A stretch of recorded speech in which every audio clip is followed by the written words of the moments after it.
नमस्कार। आदर्श शिक्षण संस्थान जोधपुर की ऑनलाइन क्लास में सभी भैया बहनों एवं अभिभावकों का हार्दिक स्वागत एवं अभिनंदन है। आज हम कक्षा तृतीया विषय हिंदी रचना कालांश हमारा 45वां। जैसा कि हमने पिछले वीडियो के अंतर्गत लिंग के बारे में पढ़ा था और लिंग जिन शब्दों से स्त्री तथा पुरुष जाति का ज्ञान होता है उसे हम लिंग कहते हैं। और लिंग के दो भेद होते हैं। जो पहला है हमारा पुल्लिंग और दूसरा है हमारा स्त्रीलिंग। तो आज हम अभ्यास 18वां पढ़ रहे हैं। पूर्वोक्त वाक्यों को ध्यान से पढ़िए। हर वाक्य का पहला शब्द है और अंतिम शब्द क्रिया है या सहाय्य क्रिया है। क्रिया का रूप हर वाक्य में अलग अलग है। जैसे गए, कोई भी वाक्य के अंत में गए होता है या गई होता है, मिले होता है, मिली होता है, था, थी, तो उससे हमें पता चल सकता है कि इसमें पुरुष जाति का ज्ञान हो रहा है या स्त्री जाति का ज्ञान हो रहा है। जैसे राम 14 वर्ष के लिए वनवास गए थे, तो गए थे तो हमें पता चल गया कि राम पुल्लिंग है। क्या है? पुल्लिंग। रावण ने सीता का हरण किया, तो हमें पता चल गया कि सीता स्त्रीलिंग है।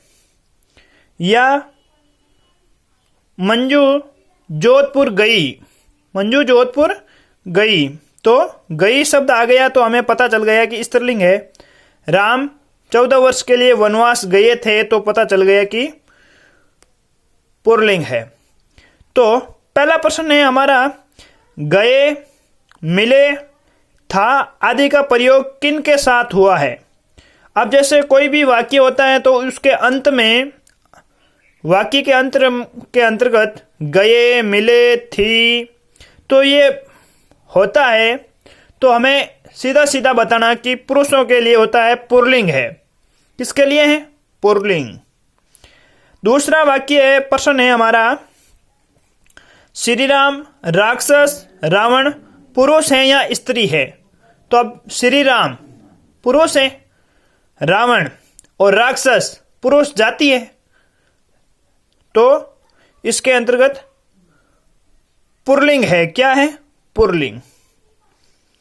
अब तीसरा प्रश्न है हमारा, गई, मिली, थी आदि का प्रयोग किन के साथ हुआ है। तो स्त्री के साथ में। किसके साथ में? स्त्री के साथ में। तो हमें पता होना चाहिए कि स्त्री जाति का ज्ञान हो रहा है, तो हमें स्त्रीलिंग कहेंगे। क्या कहेंगे? स्त्रीलिंग। जैसे प्रश्न हमारा चौथा है, सीता, राक्षसियां, मंडोदरी आदि स्त्रियां हैं या पुरुष हैं। तो स्त्रियां हैं। क्या है? स्त्रियां, तो स्त्रीलिंग है। अब सीता नहीं होकर के सुमित्रा, कौशल्या, केकई या कोई दूसरी महिला का नाम हो सकता है, मंजू, राखी, रक्षिता, कोई अन्य नाम भी हो सकते हैं महिलाओं के लिए। तो ये हमारे लिए स्त्रीलिंग का ज्ञान हो रहा है। पांचवा प्रश्न है हमारा, पुल्लिंग की परिभाषा बताइए। अब सीधा सीधा हमें पता होना चाहिए कि जिन शब्दों से पुरुष जाति का ज्ञान होता है तो उसे हम पुल्लिंग कहेंगे। क्या कहेंगे? पुल्लिंग। छठा प्रश्न है हमारा, स्त्रीलिंग की परिभाषा बताइए। तो जिन शब्दों से स्त्री जाति का ज्ञान होता है उसे हम स्त्रीलिंग कहेंगे। क्या कहेंगे? स्त्रीलिंग।